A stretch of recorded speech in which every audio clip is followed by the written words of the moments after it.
this is going to be one of those highly anticipated matchups, even though not necessarily two teams that match up well against each other based on what we saw last season. But everybody's looking forward to see our man Dak Prescott back on the field. We got the Cowboys at Tampa Bay tomorrow night, 8:20 p.m. at Raymond James. What are you guys' thoughts on that game? Quickly. 5 points fit. What's up? For me, it's a marketing matchup. It's not a marquee matchup. It's a marketing matchup because we all know who's going to win this game, right? And that's going to be the Tampa Bay Buccaneers. It is interesting because, like, Cowboys fans, they're going to talk a lot of smack. Don't worry, we're going to hear that tomorrow. Scoots McGroot. Oh, yeah. Going to talk Scooter dropped his video. He was ready. Right.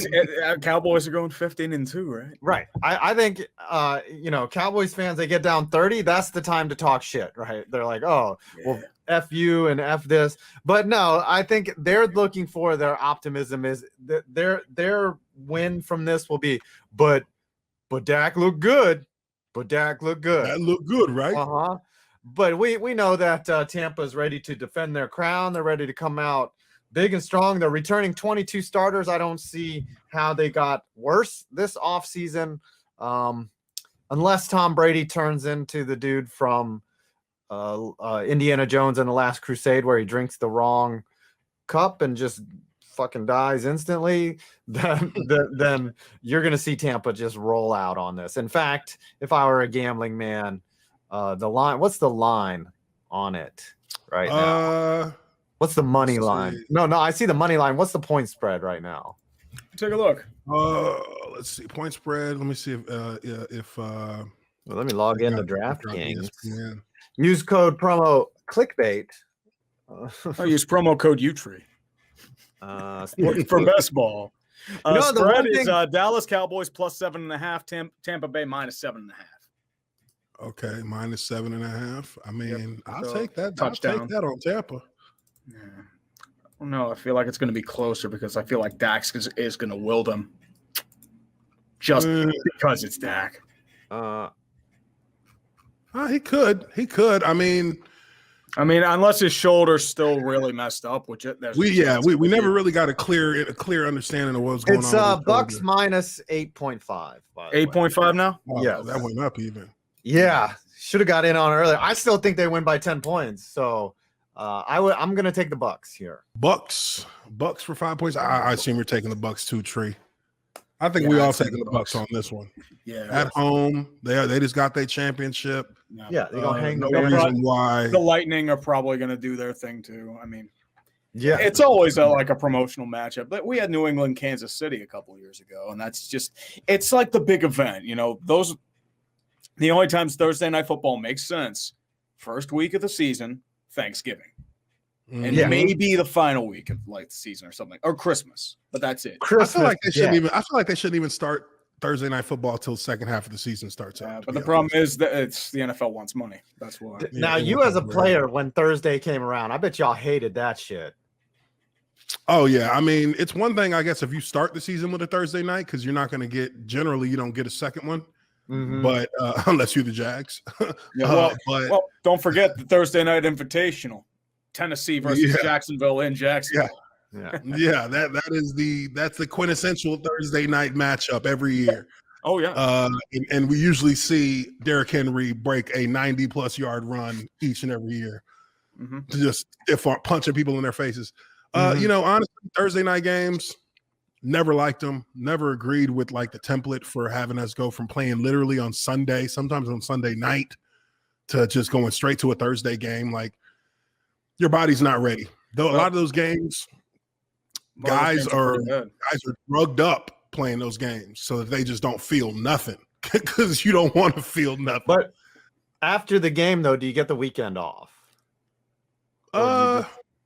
You come in on Friday to review film as usual, but then you get the weekend. But it depends. Some years, if we were winning, like earlier in my career when we were winning, we'd get that Thursday night game.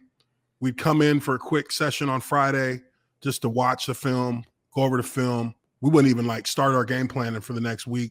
We'd just get that whole weekend off, be back on Monday. Be back Monday at like 2 or 3 p.m. just to come in, do a quick scout on the next team coming up, watch them film. Then we go home, off on Tuesday, then start up on Wednesday. So Friday that Friday after that walkthrough, you're straight to the strip club. Like you're like eating lunch at the strip club. Like that's how we straight to Miami. That's what we was doing. We right on a plane, go straight to Miami. Shoot, and really, on Thursday night, if we win that game, we're looking at coach in the locker room after the game like, Victory Friday? Because they want to get out of there too. They're trying to go somewhere. Yeah. So shoot, sometimes you get the Friday off, and then you got a whole 3-day weekend. That's literally like some vacation time. So, it works out different ways. So on the tier maker, I'm interested to see where you guys think Dallas actually fits in on the tier maker. So our tier maker is set up like this. At the bottom rung of the tier maker, you have the spare some change, governor. That is the piss poor teams that are not really not particularly looking forward to anything spectacular this season, but they'll be out there playing. Then you got don't give me. Go ahead. Oh no, I like the Oliver Twist tier. Yes. Yeah. And then right above that we got the don't give me hope tier from that's a quote from Avengers Endgame. Who's the cat that shoots the arrows? I know who you're talking about. Jeremy Renner. Jeremy Renner's guy. Don't give me hope. Don't do it. Hawkeye, right? Those are Hawkeye. Boom. There you go. Those are the teams that are, in rebuild mode, but might show some flashes of some good competitive spirit, giving their fan base hope that could easily be crushed at any given moment. Right above that, we got the fight for the right. You got to fight for the right. And those are the teams that generally have not been playoff performers, but are looking to take steps towards, touching the postseason, whether it be a team like Miami or, potentially a team like, let's see here, maybe the Eagles. That's where those teams would fall. Above that, we got, it's my turn. The Skip Bayless quote that these are the teams that have made strides and are now either have been wildcard teams or teams that are looking to contend to be the new dominant squad in their division and trying to make a run for conference championship / Super Bowl. Then at the very top, you got say hello to the bad guy. These are the teams that everyone's gunning for. They're the top tier teams. They're the teams that we love to hate and that we hate to love. And I think we know which teams generally fall into into that area of the spectrum in the NFL. So first game up, we got Bucks and Cowboys. Obviously, I think it's fair to say we all know where the Bucks sit in this. We're gonna love to hate them this year for sure. But also, where do the Cowboys really fit? I mean, if we're thinking just purely on last season's performance and how they finished their season out, they are. Don't where do you give think me these hope. guys fit at? I disagree, Tree. I think they're one above that. I think they're gonna fight for the right. Well, you have to remember they had a lot of issues besides Dak being out last year. Offensive line had a lot of injuries, plus Zach Martin might be out. They're hoping he can clear, but even with COVID testing, even with vaccinations, they're still going to have issues. I also the secondary had huge issues, plus they couldn't get PS2. I mean, Micah Parsons is going to be great for that defense, but it's still going to have problems there. And Zeke Elliott had a huge fumbling problem last year. And it just came out of nowhere. But the thing is, they're always there. Even for all the problems they had last year, they were still in it to the last. Because the division was was shit. Remember what you said yesterday. Decent, they would have been. If it was even decent, they wouldn't have had a chance.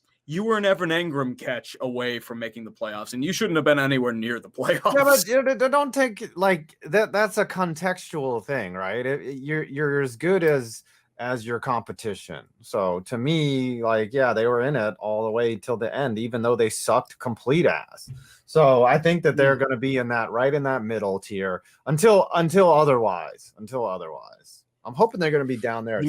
Change. I agree with Tree saying that they are a don't give me hope team, but based on every year, the level of talent they have man for man on the roster, I mean, you got to have them in fight for the right. That's where they start by default, because even, you look at that team from top to bottom and you say, I mean, look, they've got mad Pro Bowlers. They've got highly touted players coming out of college. They've got very seasoned veterans. I mean, they sucked ass last year, but it was a mix of injuries and poor play on defense that really sunk them in. So I think fight for the right. I think that's a fair spot to put them to start. We'll know in a few weeks whether or not they slide down or not. All right, moving on.